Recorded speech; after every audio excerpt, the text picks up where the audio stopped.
everyone. My name's Dawn Haig, and I'm part of the PIP team. I hope you're enjoying our Feeding Breeders webinar series so far. There's been a lot of interesting insights, and today we'll keep the discussion going with our 5th webinar. We're almost 1 month away from our Feeding Breeders Summit. During the summit, we're going to have panel discussions, breakout rooms, and a lot of opportunities to network. It's going to happen in Canmore, Alberta, which is nestled in the beautiful Canadian Rockies. If you registered for the virtual summit, you still can change your registration and join us in person on August 31st and September 1st. But just to let you know, though, August 1st is the last day to book the hotel with the discounted price for the event. So before we start, I would like to introduce our moderator for today. This is someone I'm sure that a lot of you are very familiar with, Dr. Valerie Carney. Dr. Carney is the Poultry Innovation Partnership lead. Welcome, Val. Hi, everyone. I believe everyone is familiar with FeedLoop now, but in case you have any trouble, just reach out to the Event Assistance tab. It's under the Networking tab on the left-hand side of your screen, and someone from our team will be happy to help you there. On behalf of the Planning Committee, I would like to thank the following sponsors whose generous funding makes this event possible. Our presenting sponsors are the Poultry Innovation Partnership and ARDAR. Platinum level sponsors, Aviagen and EW Nutrition. Gold level sponsors, Merck Animal Health and Boehringer Ingelheim. Silver level sponsors, Cargill and Cobb. Bronze level sponsors, New Life Mills, Country Junction Feeds, and the Canadian Hatching Egg Producers. Our student sponsor is Edesio, and our supporter level and meal sponsors are Chore Time, Canadian Biosystems Incorporated, Alberta Hatching Egg Producers, Richie Smith Feeds, and Alberta Chicken Producers. Thank you so much to all of our sponsors. So we will start the webinar today with 2 presentations, followed by a panel discussion to tackle the question, what are the unintended consequences of genetic selection over the years? Our panelists today are Dr. Nick Anthony, Content Development Manager at Cobb Van Tress, Dr. Mohamed Afrouzieh, Research Associate with the Poultry Innovation Partnership, and Dr. Gina Wilson, Professor at the University of Georgia. If you have a moment, I hope you'll click on the speaker tab in the FeedLoop menu, again on your left, to find out more about our speakers' backgrounds and accomplishments. And now, Dr. Nick Anthony will begin with the first presentation. Welcome. All right. Well, I thank you, Dawn, for the introduction and the opportunity to come to participate in this summit. I'm going to start out my presentation by actually challenging my title a little bit. When we talk about unintended consequences associated with selection, it's a little bit challenging for me because really I think we're probably looking more into not necessarily the unintended consequences, but actually the correlated responses to traits. Now, when I think about unintended consequences, I look back at the development of the buffalo wild wing, or the buffalo wing. Let's leave the wild part off. But in 1964 was really just by accident. It was an opportunity to feed some hungry customers in a bar in Anchor, the Anchor bar in Buffalo, and it turned out to be a phenomenon that all of a sudden wings were the thing, and it took off. But another unintended consequence goes back to what has happened with this over the years, and then the wing has actually developed into almost the tailgate food that you have to have at every opportunity. So these are unintended consequences, but what we're seeing in the genetics and the selection is a little bit different. So during this presentation, there's some things I want you to consider as I'm going through the presentation, and that is not all traits respond to selection. You have to consider how the genetic resources are allocated. You need to also consider how the physiological resources, how does that bird use its resources when available? The timing of selection has a huge impact on the response that you get to selection. Correlations between traits is really where a lot of this, this presentation is going to go towards. We'll talk about the breeding schemes and pipeline, the genetic pipeline, and some of the challenges that creates in the selection program, and then of course the results of selection. So for years, I mean, this has really been the challenge for geneticists, and that is trying to work through these equations and try to ferret out the best we can the contribution of genetics to the phenotype. So when we look at this equation here, we have the phenotypic variation, which is really the composite of the genetic variation plus the environmental variation, and how that genotype interacts with the environment as another variable. Now we can take this genetic variation, we could subdivide it even further into additive variation, dominance variation, epistatic variation, and we could even add on other non-additive sources of variation like maternal effects and paternal effects. The bottom line is, as a geneticist, we want to look at the proportion of the phenotypic variation that's made up of additive variation. So that proportion of additive to the total phenotype gives us what we call the narrow sense heritability. Now, when you consider a trait, I just put breast yield out here, but you could put any trait really that you want to put in there, performance type trait for a chicken.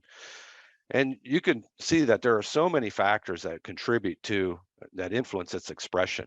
Now I have these different arrows pointing towards the trait of interest, but I will tell you that if you make adjustments to this particular trait, you actually start influencing some of these other, let's say, correlated traits. So, so when you start selecting for breast yield, you're going to have an impact on leg scores. You're going to have impact on heart and liver, lung function. You're going to have impact on immune status, because you're moving that bird out of its comfort zone, genetic comfort zone, by selecting for this particular trait or the composite of traits that a geneticist might look at. So some of these correlated traits have a genetic component, and some of these that are influencing our breast yield have an environmental component, like stocking density or social interactions and health stat, nutrition, huge feeding programs that we choose to work with in the environment that the bird is exposed to. All these really have an impact on the breast yield. Another thing to consider is the methodology that we use to characterize the trait. If we're using subjective hand scoring to measure our breast yield, there's a human component to that. There's an error associated with that. There's variability from handler to handler. Ultrasound, how do you position the bird? Different people may position the bird differently and therefore have a different impact on the result. SIB dissection, how are the people dissecting the SIBs and how do you use that data then to predict breast yield of a related individual? CT scans, there's other things. Maybe you're just doing gross measurements of the keel length and the breast width and the breast angle. All these have variations associated with them. And when you look at the equation that we were presented, you know that becomes part of the environmental variation, that component of the phenotype. Now, in our field of dreams, and I'm going to switch back and forth through this presentation between corn and poultry, a lot of the breeding knowledge or the strategies that are used in commercial poultry production actually came from the corn industry, the seed corn industry back in the 50s. And a lot of the corn industries owned poultry flocks, the poultry companies as well. So they applied a lot of their breeding strategies to the poultry model.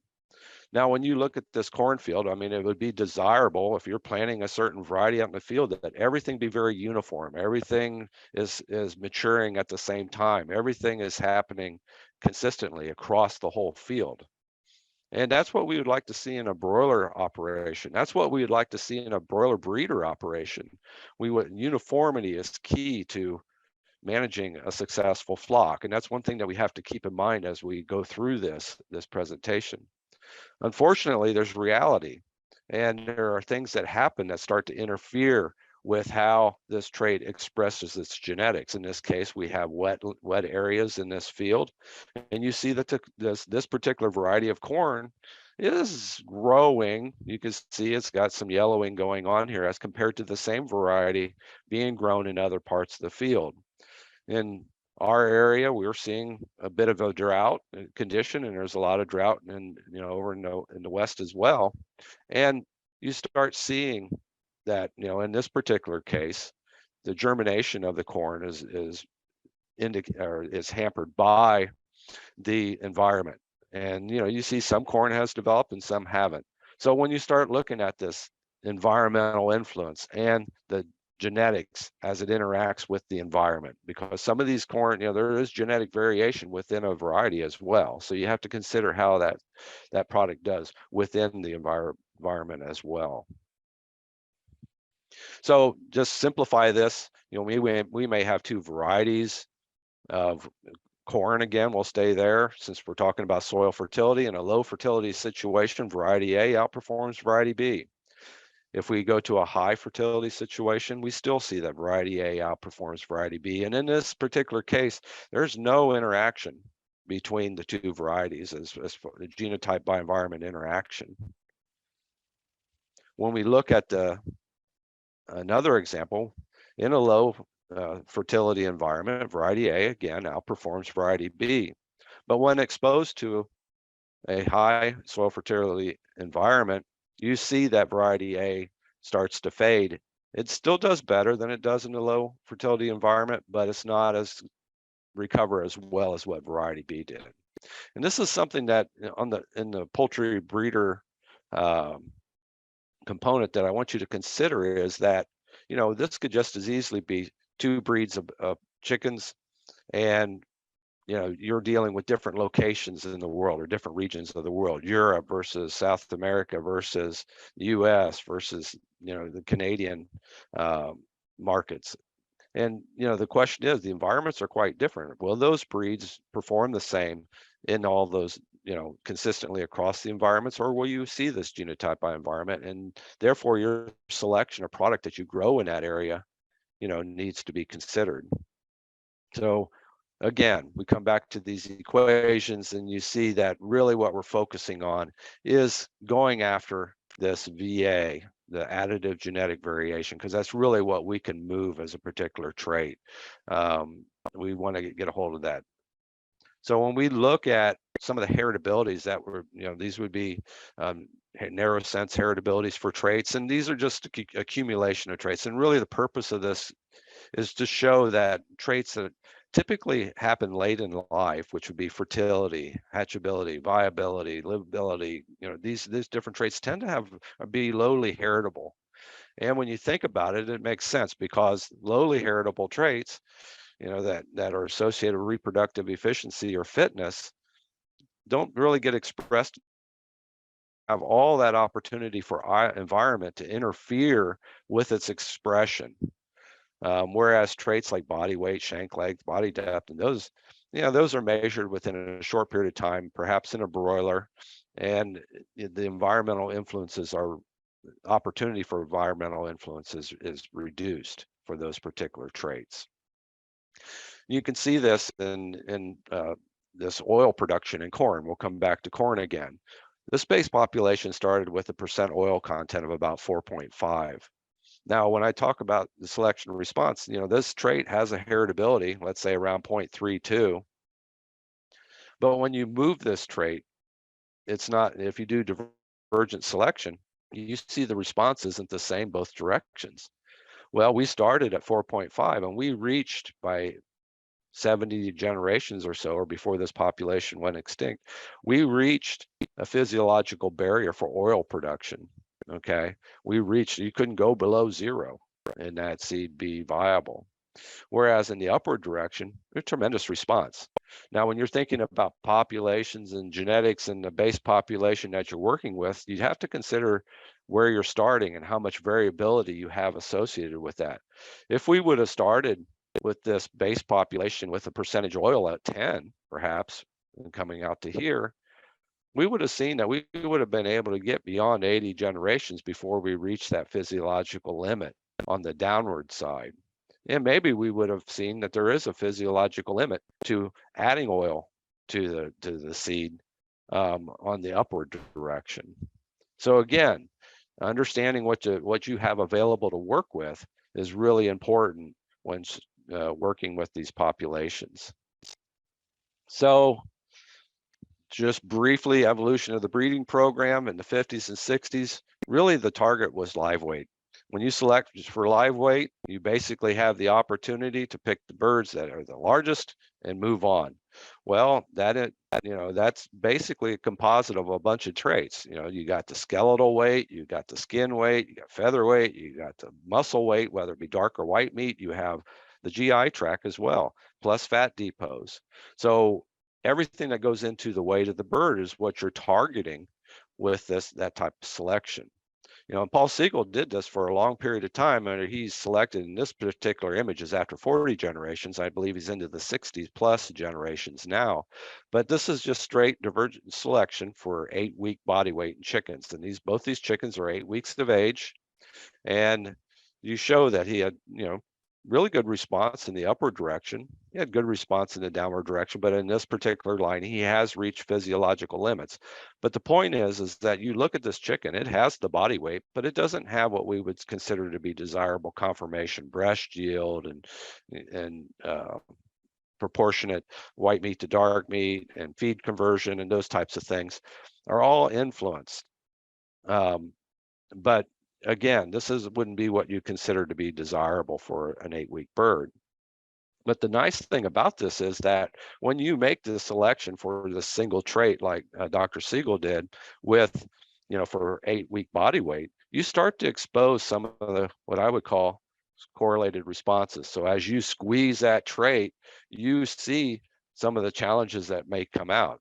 Some of them are good, some of them are bad. Maybe you see an improvement in feed conversion. Maybe you see an increase in leg issues. Maybe you see an increase in maybe pulmonary hypertension related. So, feed conversion benefits are good, but some of these other things are bad. But it does give you an opportunity to expose those, and it gives you some insight into if you were to include this trait in a selection index, for example, you would have to be aware of some of these other things that may come about. So today's bird, we still select for live weight, but we also have to pay attention to eggs. And that's really the purpose of a lot of this summit is how do we manage our breeders to maximize egg production? We pay attention to feed conversion ratio and body weight, walking ability and growth profile, cardiopulmonary, livability, breast muscle, all these traits. And I can add another 50 to this list. But the main thing is that not only now do we focus on the live weight components of things, but we also include welfare traits. We also include, some of the fitness traits, reproductive performance. It's like the thing that you have to be aware of, however, that is the more traits that you add to your selected index amounts to the less amount of pressure you can put on each individual trait. So if you really build out a selection index that you're going to include many traits, you're not going to be able to move them all the same direction, a desirable direction, simultaneously very easily, because you're not going to be able to get a lot of pressure on these traits the more you add. I guess that's what I'm getting at. The general structure for a breeding program is to generate this 4-way cross. You start out, you basically have pedigree lines. In this particular schematic, you have 4 pedigree lines. Each pedigree line is selected for its own traits of interest. It may be yield, growth, feed conversion, whatever the package is. And birds that are selected for the A line stay within the A line pedigree. Birds that are not selected start down the pipeline in order to start building out the foundation or the pipeline to generate, in this particular case, A-line males that will be later mated to B-line females to generate our AB parent stock male. Okay, so the B-line is selected for specific traits that when they put together with the AB, you get a value to that. And then this side, the CD female comes from this side of the pyramid, where C pedigree birds are selected also for growth and yield and that, but they also focus on reproductive efficiencies as well. And that comes into play when you make this cross. You generally want a bird that's going to be producing eggs. Now, one thing I want to point out, as far as breeder management goes, is that at each of these levels, you have to manage a breeder. So you're managing pure line pedigree, you're managing your great grandparent stock, you're managing your grandparent stock, and then you make a cross. And when you make this cross, what happens? What's the benefit of this cross? Well, one of the benefits is when you cross two inbred lines, like we have here, we'll go back to corn examples because there's plenty of them there that are good. You see that when you make this cross between this inbred strain TX 777 and LH 195, which both look pitiful, you get this tremendous hybrid vigor. You get this benefit from making this cross. And even if you look at the two pure lines grown side by side with the hybrid variety, you can see the change in thriftiness and the viability of this crossbred product. And that's what we hope to see in the poultry model, is that when you make this cross, you get the benefits of that nick or that combination or the heterosis that comes from that particular cross. The other benefit that you get out of it is that you have a way of preserving your genetics. So your pure line genetics are protected by making that cross, because in this particular example, you cross a Dalmatian with a Corgi, you get this cormation product, and you can see the characteristics of both those breeds in there. But unraveling that crossbred product and going back to the Dalmatian or going back to the Corgi, I'd say is almost impossible. You might as well go get a purebred Dalmatian or a purebred Corgi rather than working backwards to that. So you have not only the hybrid vigor opportunity, which also goes when you make that cross from the parent stock to the commercial broiler, but you also have the opportunity to protect your pure line genetics. So what has happened over the years? And this is, I believe Val presented this in her presentation, is basically, this is like changes in the pattern of growth over the 60 generations. This represents the bird from the 57, 78, 95, 2015. And one of the things that you can see when you look at this is that there is still, and these are birds that are grown on full feed for 20 weeks. And one of the things that you can see is that they still retain that sigmoid shape throughout. And if you look at the growth curve parameters on this, really what we've done with our selection, particularly in the area of growth, is that we simply have moved the asymptotic value.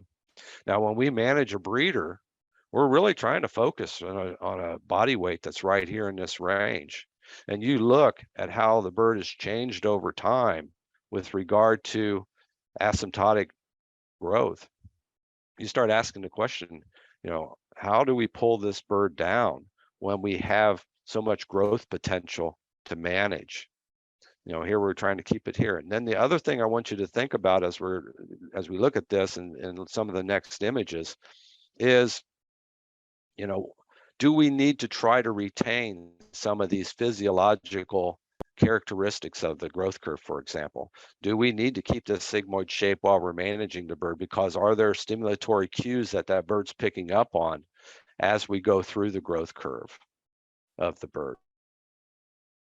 When we look at how yield has changed, to increase tremendously over time from the 80s to 2020, breast yield has changed tremendously.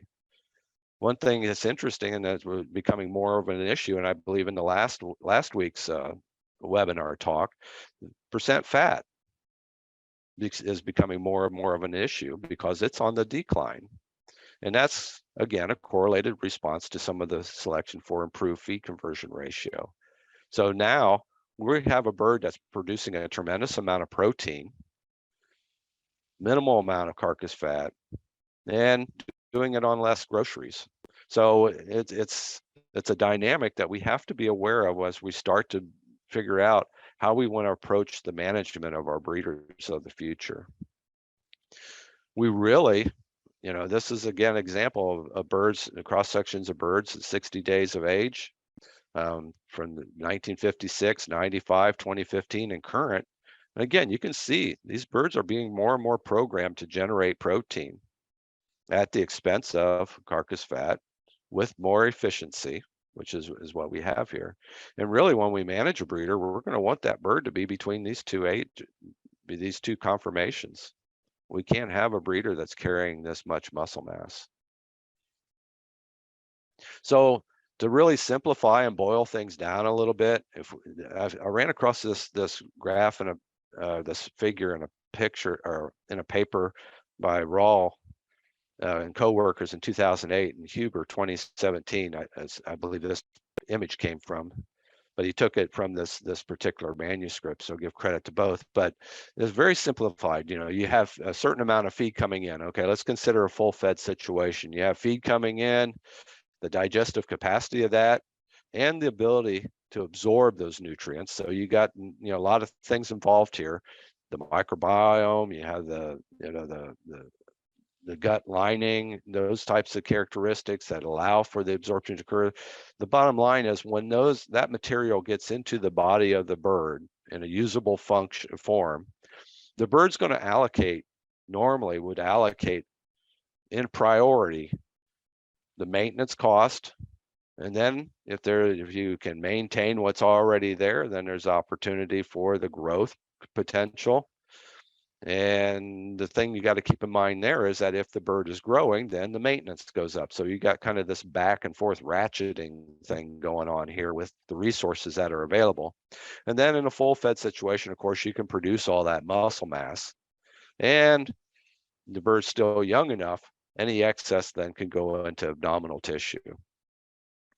Now, in a breeder setting, the question becomes, is the bird a generalist or a specialist? And this is something that was, again, discussed in these papers, is that a generalist can say, okay, well, I'm going to stick to this priority of maintenance and growth, and then I'm going to do some production, and then I'm going to, if I have the resources available and things are good, I'll deposited some fat, but then I'm also going to be in position to reproduce. So, this is where our management comes into play.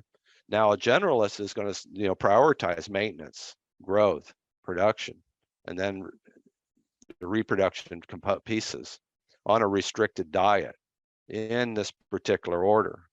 Whereas the specialist has said, hey, I'm designed to grow muscle. That's what I'm going to do. I'm not going to worry about these middle steps, and I'm just going to deposit muscle, muscle, muscle.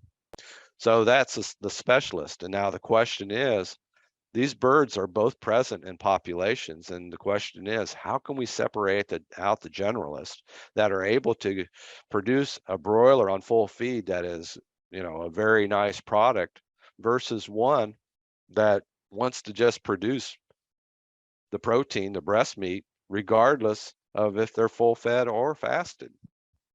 So it's a challenge. It's something that we have to consider. And I went ahead and included this image here, which, during the incubation period, this kind of is the general structure we would want birds to follow. We would want to see the neurological development. We want to see some of the early skeletal development, and then on out post-hatch. And then the muscle comes on, starts late in the incubation period, and then it really accelerates. And then carcass fat comes in later. And we would want the bird to follow that pattern normally. So when you start thinking about the generalist and the specialist, are we letting this muscle component get out of control at the expense of our skeletal development or our neurological development? So again, when we start thinking about how we're managing these birds, we got to keep all this in mind. So I'm going to close off with just to toss a few things out there to think about, and that's what this is all about in preparation for the summit that's coming up. But how in a genetics program can we develop or determine the difference between our generalist and our specialist? Because we want to get at that additive genetic variation associated with creating the more generalist bird that can be successful as a broiler. But we're going to be managing this bird as a breeder. And in a way, you have to kind of think, boy, did we go back to what we were doing in the 50s when we split out the dual purpose bird and took it, into a layer population versus a meat type product and completely divorced them? Now we're back to the situation where we're trying to manage this meat type bird as to produce eggs. It's a real struggle. The next thing, should we propose the same nutritional plan for all regions in the world? And should we be using the same genetics in all regions of the world? Or should there be genetics that are specific to certain regions? What happens if we have a radical change on how breeders are reared? What if we can no longer feed restrict breeders? How are we going to respond to that? This happened for cage versus cage-free layers. We got into this real challenge with the genetics in the new environment that they had, hadn't been selected in, but we were trying to use old genetics into this new environment, and it created a lot of challenges. So as you think through this in preparation for the summit that's coming up, I just ask that you kind of think about some of these things and weave in some of the thoughts and concepts that are coming from some of the other presentations. With that, I'm going to stop and I'm going to transition now to if you have any questions that came up over the course of this presentation, you can put them in the question and answer box, and then I'll answer them after Mohammed's presentation. So at this point, I'm going to go ahead and stop, and I'm going to turn it over to Mohammed and take it from there, Mohammed. Yeah, thank you very much, Dr. Anthony. I'm going to share my screen with you. All right. So actually, I'm gonna put it on presentation mode. Okay, today I'm gonna talk about selection for feed efficiency in broiler breeders. As you know, feed efficiency has been one of the most important selection goals over the last few decades. But of course, it had some unintended consequences. So in this presentation, I'm going to talk a little bit about some indicators of efficiency and see which one is really a robust indicator.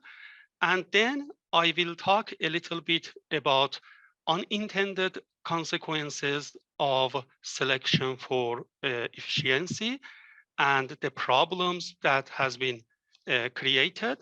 And then I will talk about some solutions for that. Okay, so what is efficiency? Actually, based on the Wikipedia, efficiency is the ability to avoid wasting materials, energy, efforts, money, and time in doing and producing a desired result. Efficiency is the output per input. For example, if we are talking about poultry production, efficiency will be gain per feed. So when we are talking about feed conversion ratio or FCR, FCR actually is the inverse of efficiency, which is feed per gain.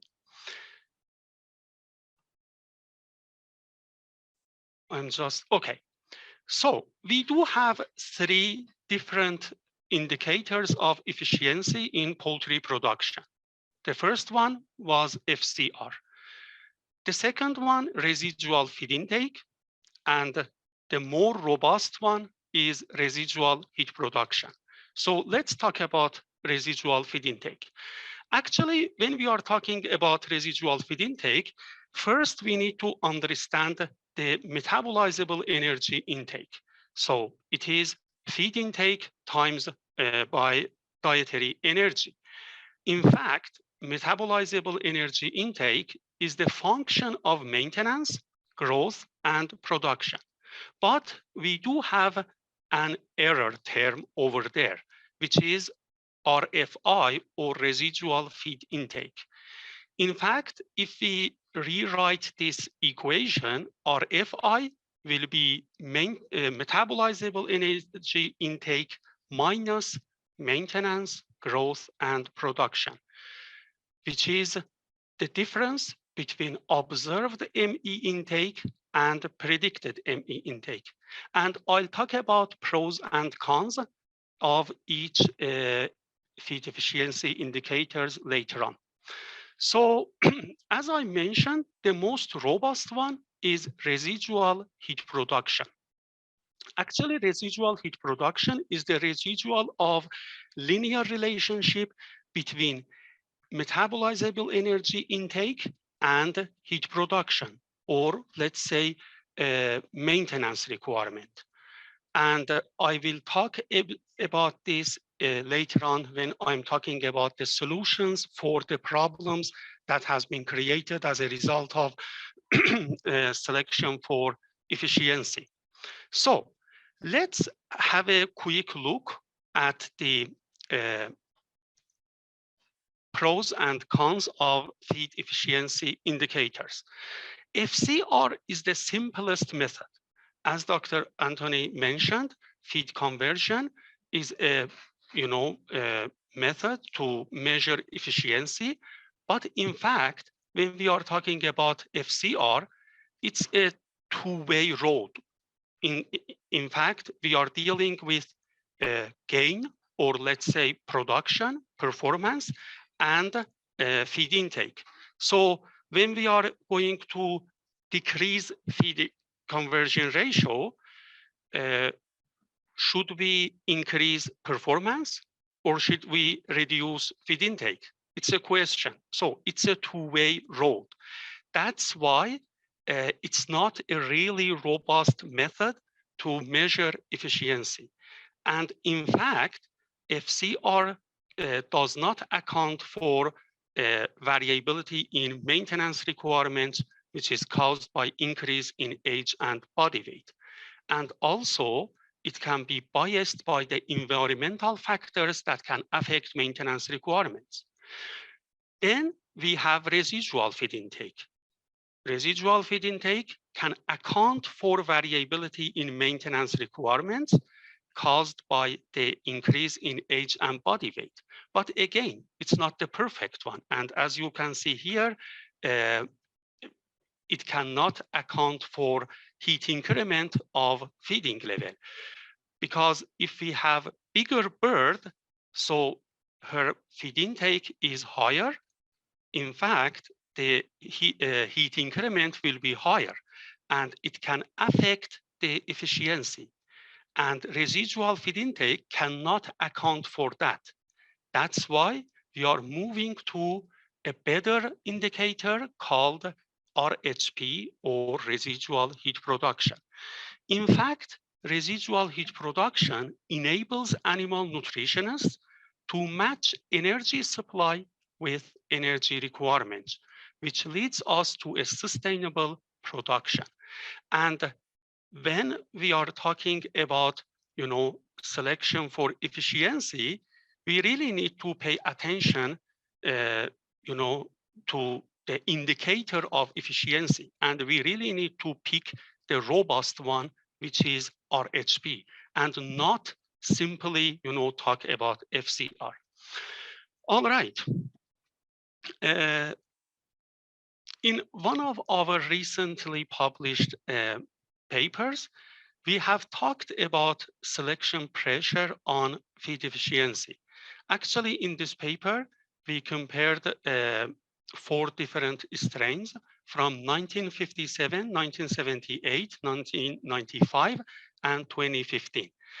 And just, I know Dr. Valcarney has talked about these results, but I'm going to present only 2 most important ones. The first one is efficiency. As you can see here, we found that the modern birds, which was 2015 broiler breeders, they were more efficient. It means that their maintenance requirement was lower compared to other strains, which is good. It shows that selection has been successful in improving efficiency. But on the other hand, when we are talking about unintended consequences of selection, we can see by looking at literature, we can see body fat has decreased over the last few decades.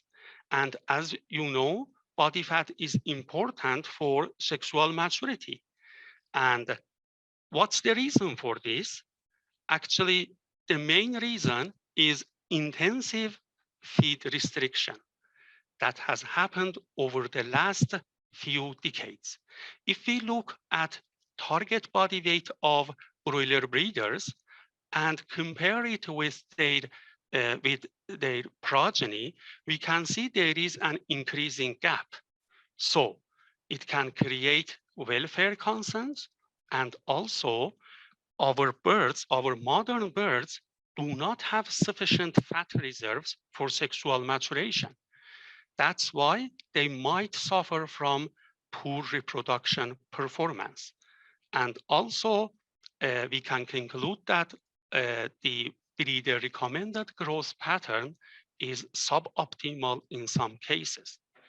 So this graph was from Renema et al. 2007. If we look at the most recent manual guides, we can see by looking at 6-week body weight target, we can see it is 580 grams for broiler breeders in 2021.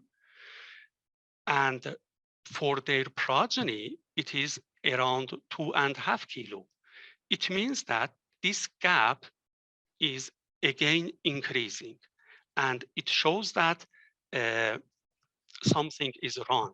It means that we are facing biological limits, and also the problem is intensive feed restriction.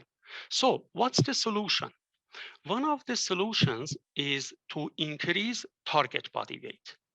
In one of our papers that we have published in 2021, we have talked about these solutions. I'm going to present some of the interesting results that we got from this research. So actually, what we did to increase the target body weight, we increased target body weight during prepubertal phase by 10%. You can see here the dotted black line is the ROS 708 target body weight. We increased prepubertal body weight gain by 10%, and we advanced pubertal inflection point from 5% all the way to 20% by 5% incremental. In a plain language, we grew birds heavier during prepubertal phase, and we grew them faster during pubertal phase. And we looked at the results. So when we looked at broiler breeder body fat percent at 24 weeks of age, here actually you can see the red line is for standard growth curve, and the black line is for high body weight. It means that we grew them heavier during the prepubertal phase. If we look at the pubertal inflection point, the normal one, the standard one, is 22 weeks of age. It means that if you are following the standard growth curve, the pubertal inflection point is going to happen around 22 weeks of age. But we advanced it. It means that we grew our birds faster during the pubertal phase.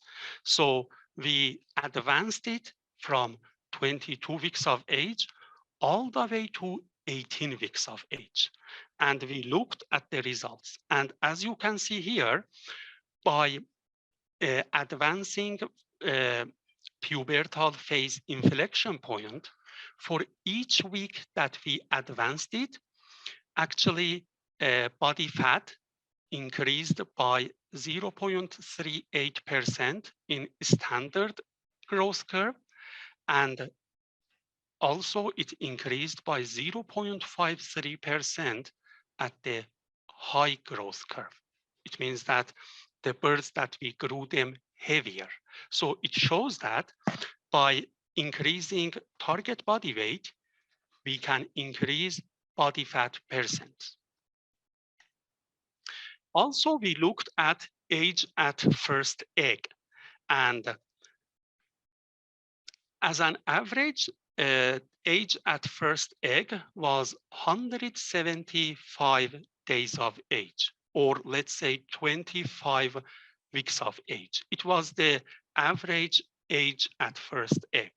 But by advancing pubertal inflection point, for each week that we advanced it, actually age at first egg was advanced by half day in standard growth birds and by 1.5 day in high growth group. It shows that, again, if we increase target body weight, if we increase body fat, actually we can advance age at first egg and they can reach sexual maturity earlier.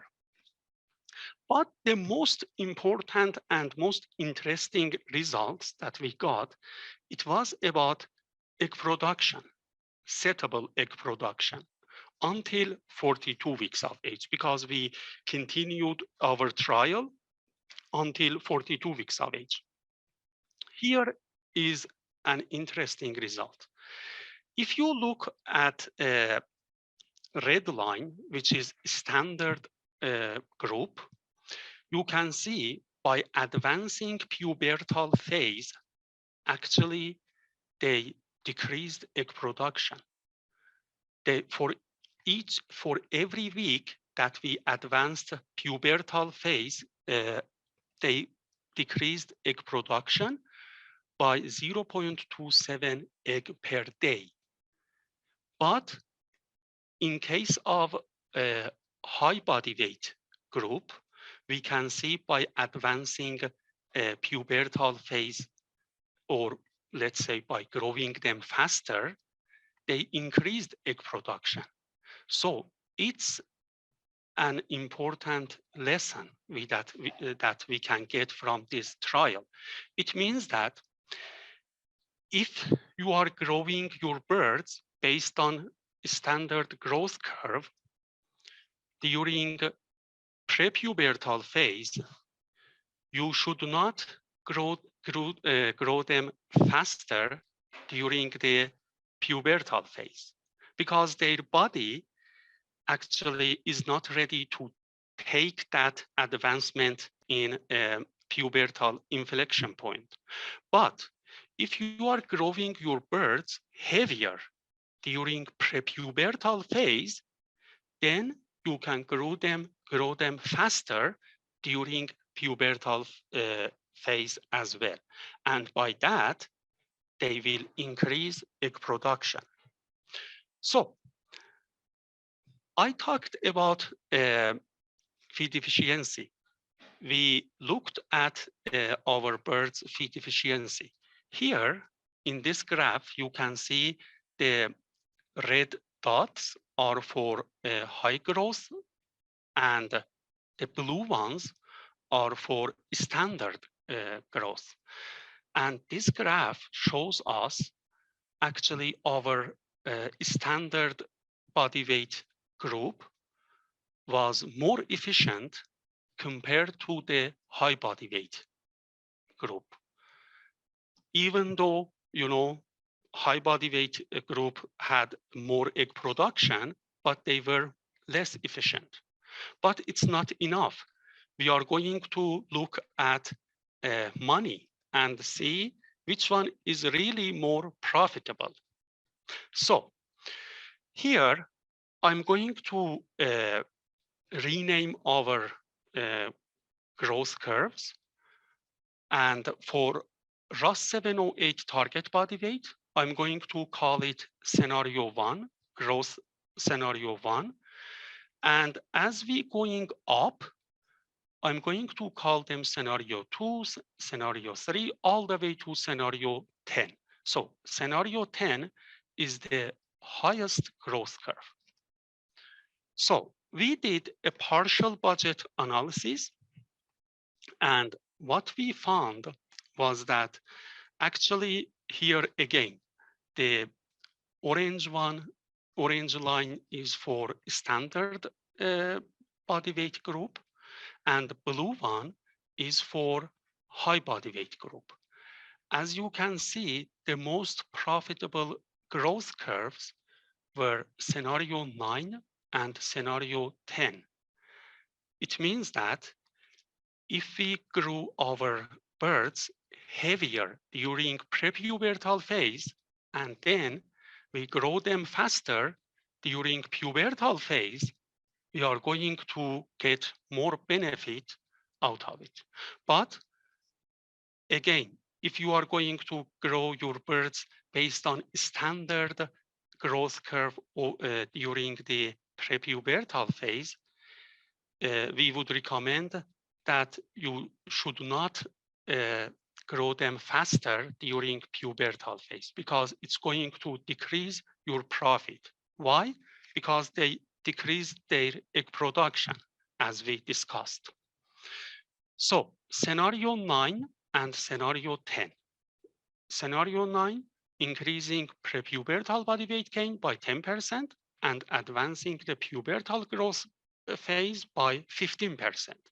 And scenario 10, which was the best growth curve, was increasing prepubertal body weight gain by 10% and advancing the pubertal growth phase by 20%. So in conclusion, the growth scenario 10 could increase margin over feed and chick cost for hatching egg producer sector, broiler producers, and the broiler chicken supply chain as a whole. Actually, we ran a progeny trial as well, and we did partial budget analysis on progeny trial as well. But in this webinar, I didn't present all the data from all the results from our progeny trials, but our final conclusions, you can see the growth scenario 10 was the best one for hatching egg producer and broiler producers. So by that, I'm going to stop sharing, and I'm ready to take any questions. Thank you. Great, thank you, Mohammed. If Nick and Gina want to join us on screen, let me just quickly introduce Dr. Gina Wilson. She's also joining us for the discussion, and when the presentations that we saw today were largely about females. But of course, there's a whole other side of that equation, and that's the male side. And Dr. Gina Wilson has spent a career working with male broiler breeders, and so we thought it would be important to include the males side of the discussion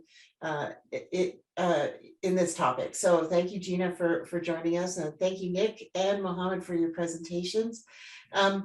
It's really good for us to kind of go back to the science of it, like what is going on. We know a lot about genetics and what's moving, and just to kind of understand those basic principles. So thank you, Nick, for taking us through that, because we have to understand those basic principles so that we can understand what can we move, what can we shift, and what could be the consequences of that. So I appreciate that. We have a couple of questions here. I just want to invite folks, as we typically find is we usually get a lot of questions related to the last speaker, just because it's fresh on your mind. But if you want to also just think back to Dr. Nick Anthony's presentation, if you have any questions there as well, please put them in the question and answer box. If you have any questions about males, we'd also love to invite you into the conversation. Our goal is to have a conversation and a discussion. It'll help us get to where we want to go with the summit. Where do we need to be focusing our energies and our discussion when we get to that summit? So I appreciate your participation. So let's get to the questions. This is a question for Mohammed. Mohammed, how was the early, adjusting the early weight, how did that impact hatch and fertility? And I think you touched on it just a little bit at the end there, but if you wouldn't mind just going through that again. Yeah, actually, as I mentioned, I didn't present all the results, but overall, we didn't see any differences in hatchability and fertility. We were checking fertility every day, and by breaking the eggs and looking at their fertility, and also we looked at the hatchability, but we didn't see any differences in between our groups. Okay, great, thank you.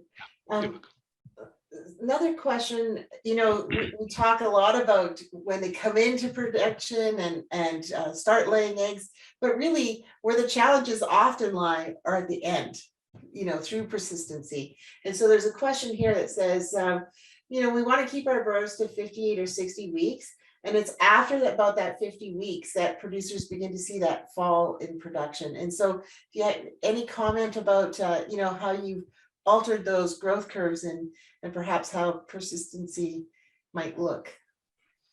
Yeah, actually, that's a great question. Unfortunately, we continued our trial until 42 weeks of age.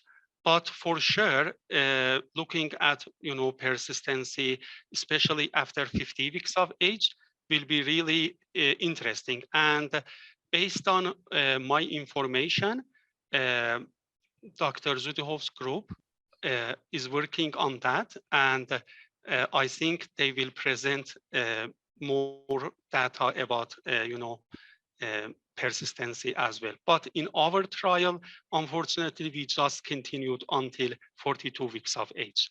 Yeah, and that makes me think, Nick, you talked about, how selection timing can affect, the performance that we get. And can you maybe comment a little bit about,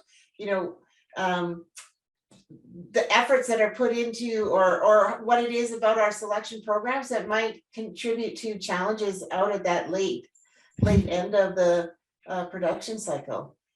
Well, one of the things I did years ago with quail was just basically, if you do a selection at a certain point in time, that bird will respond to that certain point in time, and then its body weight will start to fade away from maybe another population that was selected at a later point in time.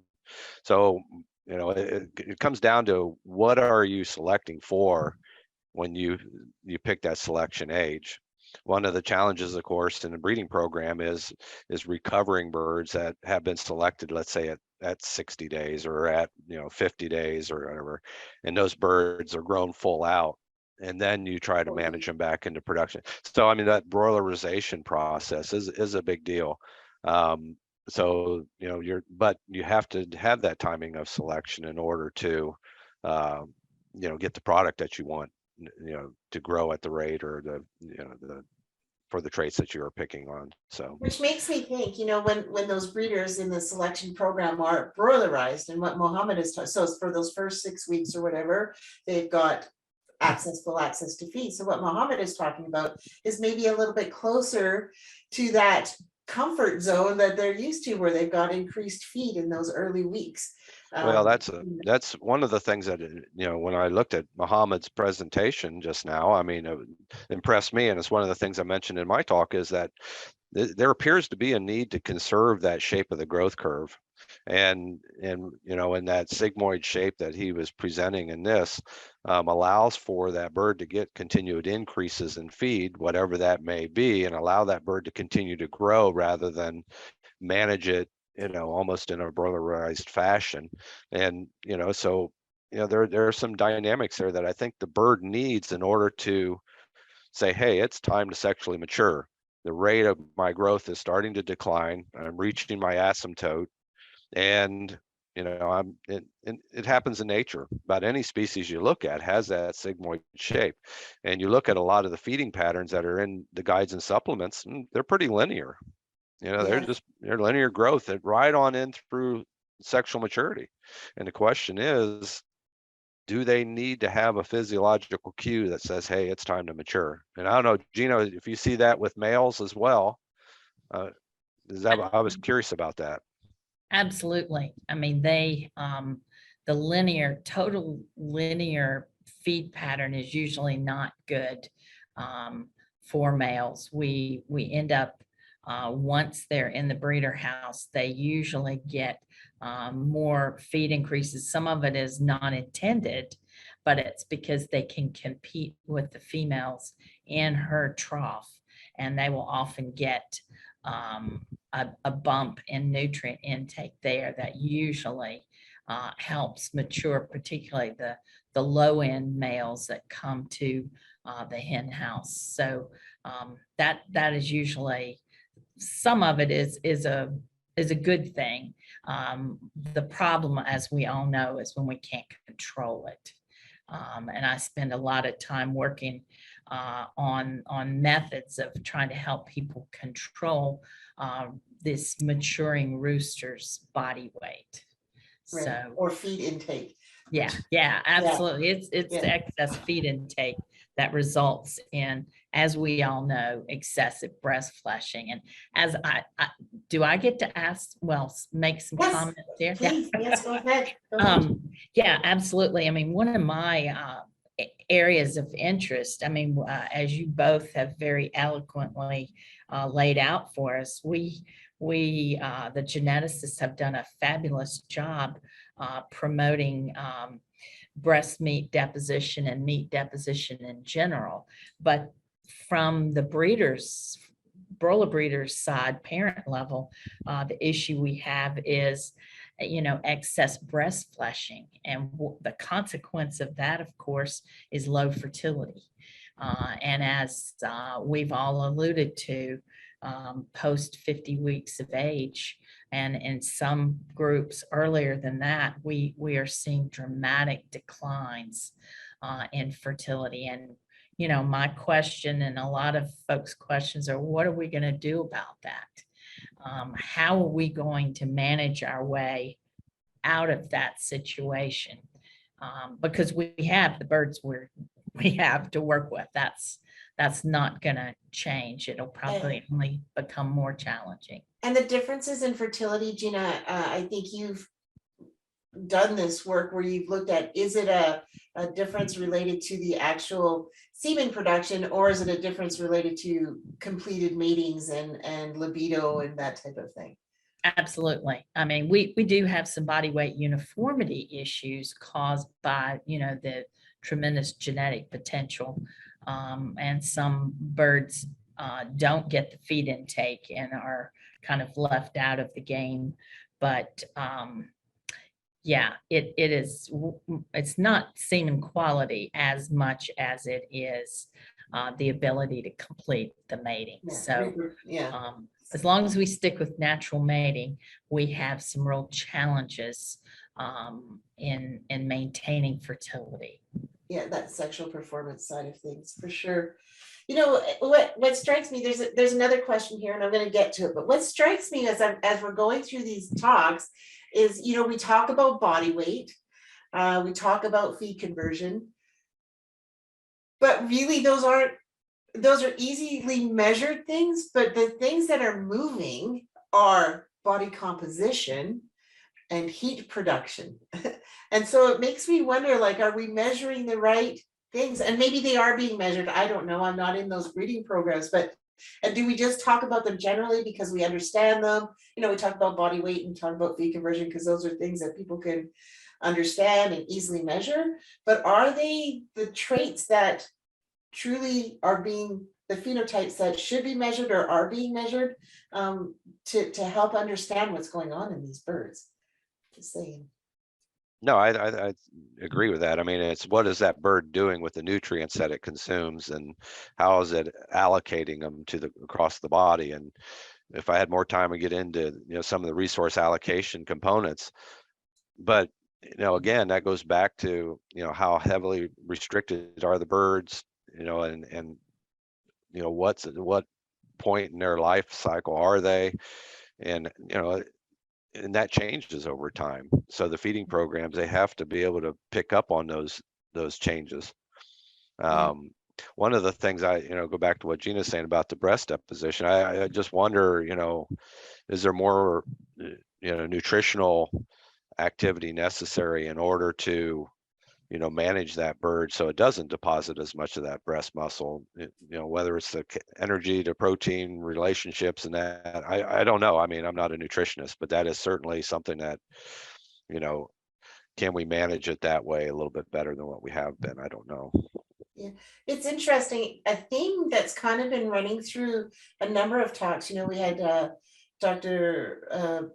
Bedikara and Ramesh Ramachandran, and they spoke about that, that need for that energy signal as well. And Nick, you're talking about it as well, that they need to be able to have that positive energy signal. I told Mohammed the other day, I said, I feel good about this 25 years ago when I did my PhD. That's what I talked about too, but I didn't have all the fancy ways to measure these things. But yeah, I think this is a theme that's running through some of this is, and maybe we need to get closer to looking at that kind of the metabolism, what's going on in the metabolism and those governors, those hormonal governors, if you will, to see what's going on. Let's get back to the questions. I wanted to give folks a few minutes to put their questions in there, and it works. So thank you very much, everybody, for doing that.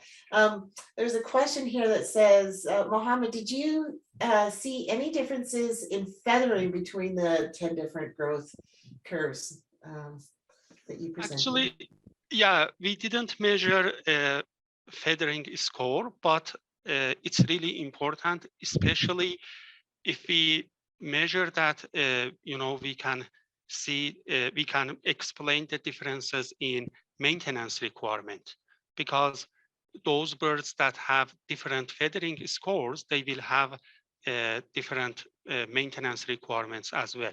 But unfortunately, no, we didn't measure feathering scoring. Yeah, for sure. Good, thanks for that. Question here about for Gina, should we be running our current males leaner than we used to in the past? I think that's a good question, and one that is being highly debated right now at the integrator level of management.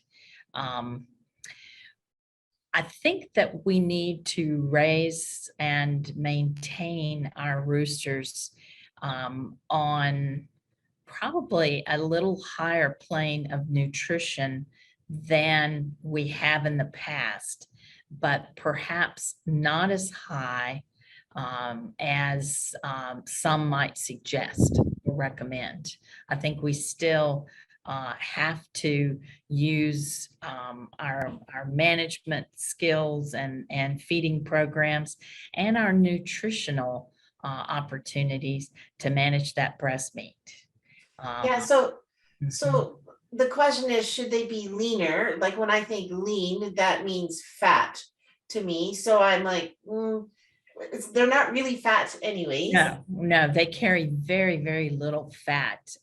So I don't think it's as much lean that we talk about as just breast fleshing. And because the breast fleshing, as we all know, really makes the bird quite awkward, top heavy.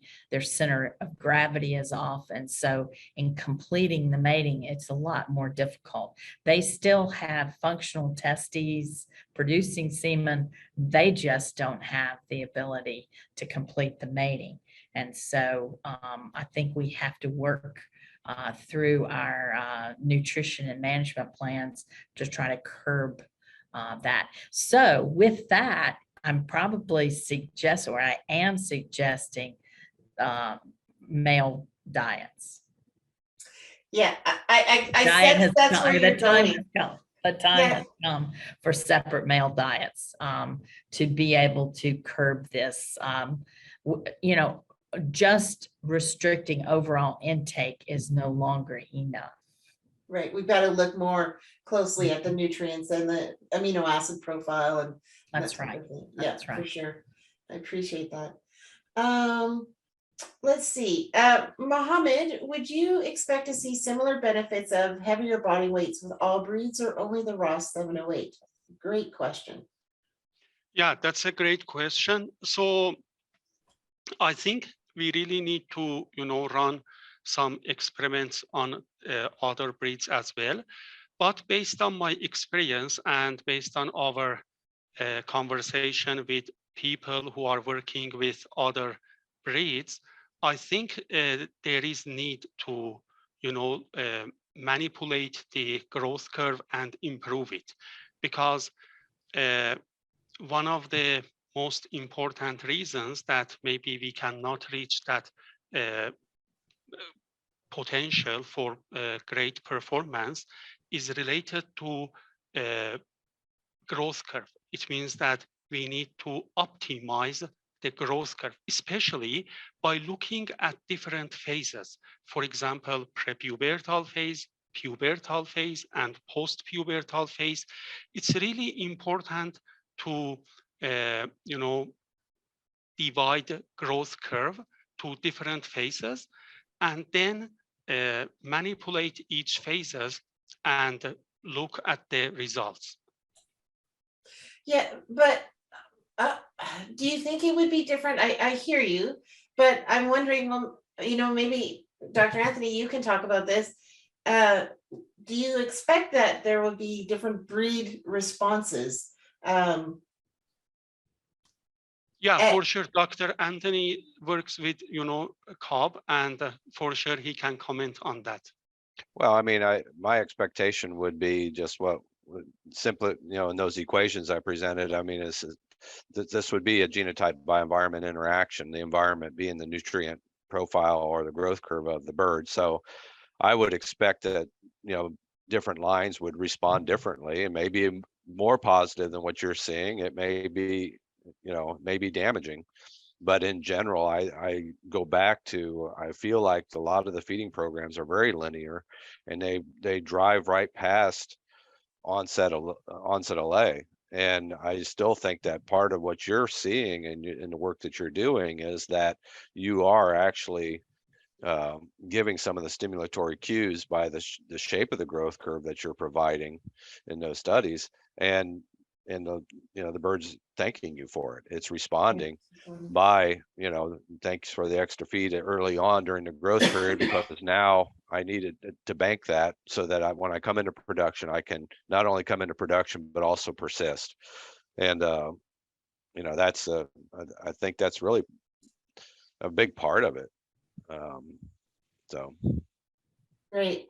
I think we just have a couple more questions. There's one more in the Q&A box, and then I have a question, and then we're a little bit past time. Maybe we won't get to it. Maybe I'll have to save it for the summit. Just before we get to that, folks, I do want to encourage you. There is also a discussion board. If you just look to the left, you can see a peer board discussion board on your feed loop platform there.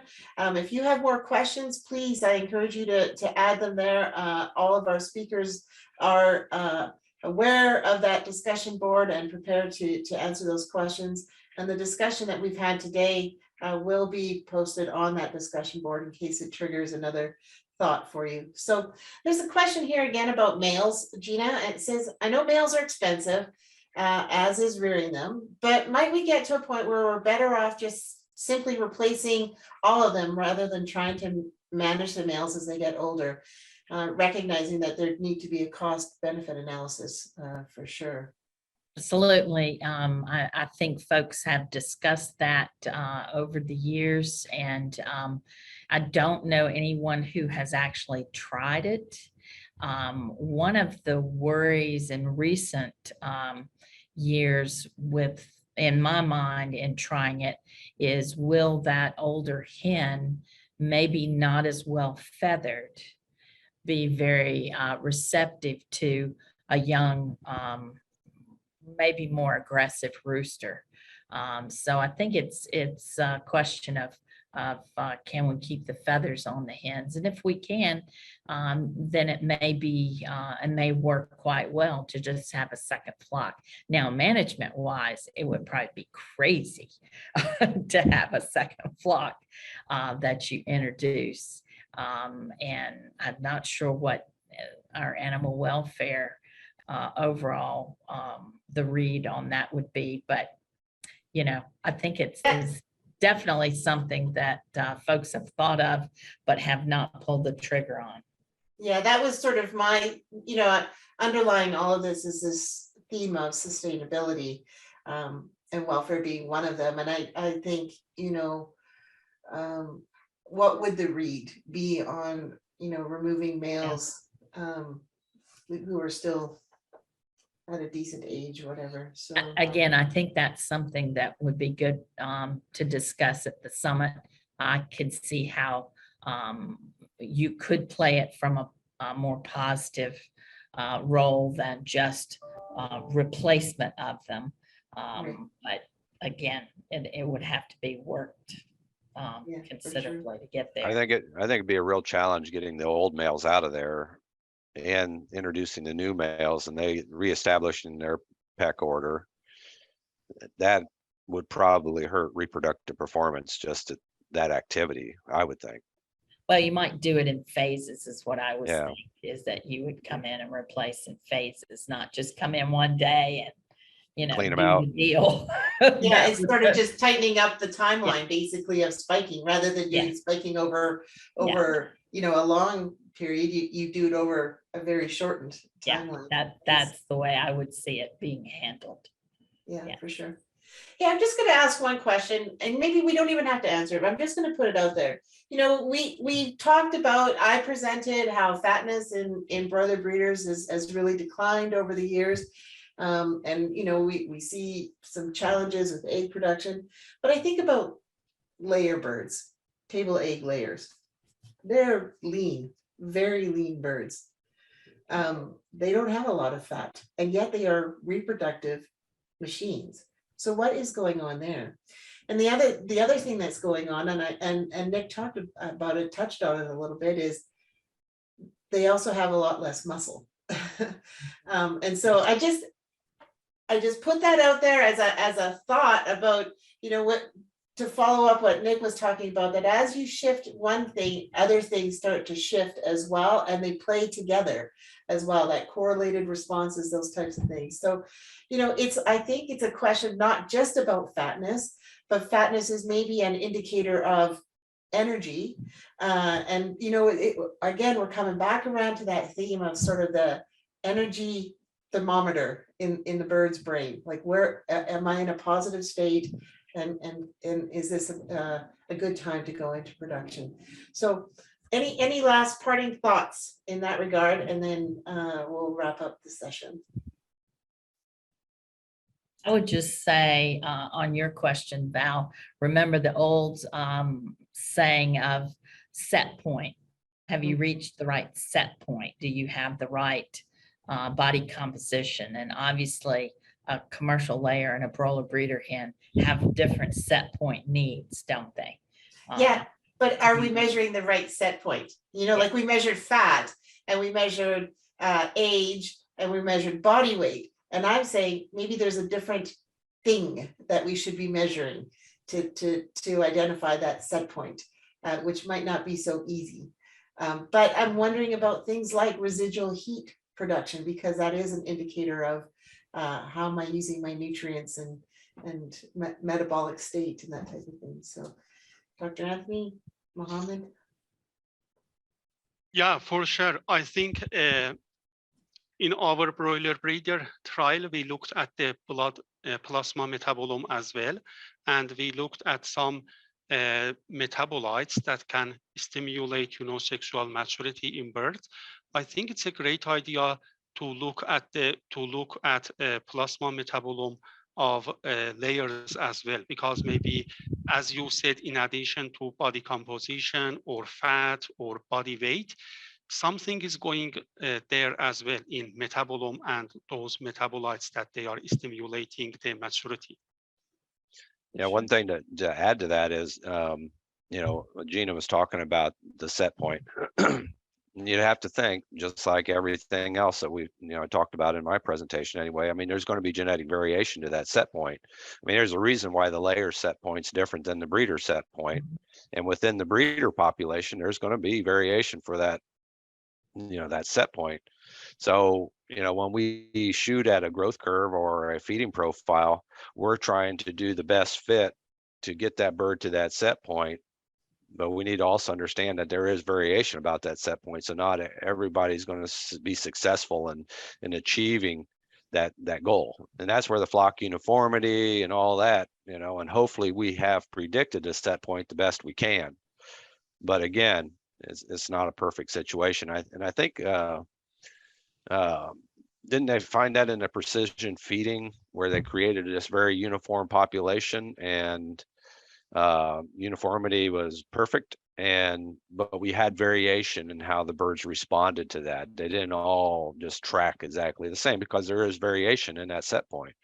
Well, it was even beyond that, variation in how they responded, but they also didn't respond in a traditional way. They hit the body weight, they hit the age, and yet they didn't come into production. And there was something going on there about how the nutrients were delivered to them. They were delivered in very small drops, just trickled in very slowly. And was that enough to trigger that governor, that energy governor, that thermostat, it created a lot of questions for sure, because all the things that we had understood about what a broiler breeder needs to come into reproduction, it didn't hold. And so, it led to more, it's like leading to more discovery, which is what Dr. Zudoff is working on right now. So yeah, very, very interesting stuff. Well, it gets back to that generalist and specialist thing. I mean, the generalist, he was feeding them like a generalist, where they could come and eat their meals. They would get X amount of feed, but they would eat it in meals, and rather than one big meal. So the strategy was different on how they handled that. Yeah, exactly. And so we've had discussions in this webinar series about, different feeding programs, split feeding and or twice a day feeding and everyday feeding and skip a day feeding and all. And that's another one of those environmental layers, I think, that we add on to this discussion. But I like those approaches where we are looking at sort of manipulating the environment rather than trying to manipulate the biology as much. I think we're getting to a point where our ability to manipulate the biology might be limited. But if we can manipulate the environment that they're in through engineering and that type of thing, I think we still got some room to go.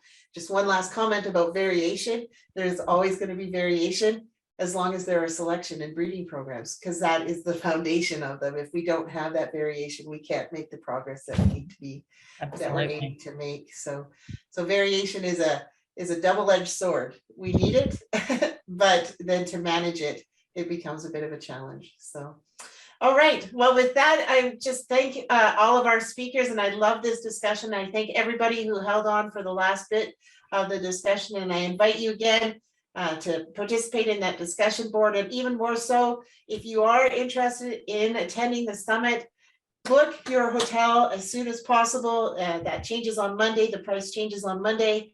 There might be rooms still available. This is a very popular spot. So if you want to come, you've got to get on that right away. Okay, with that, I'm going to say goodbye and thank you, everyone. Bye-bye. Bye. Bye.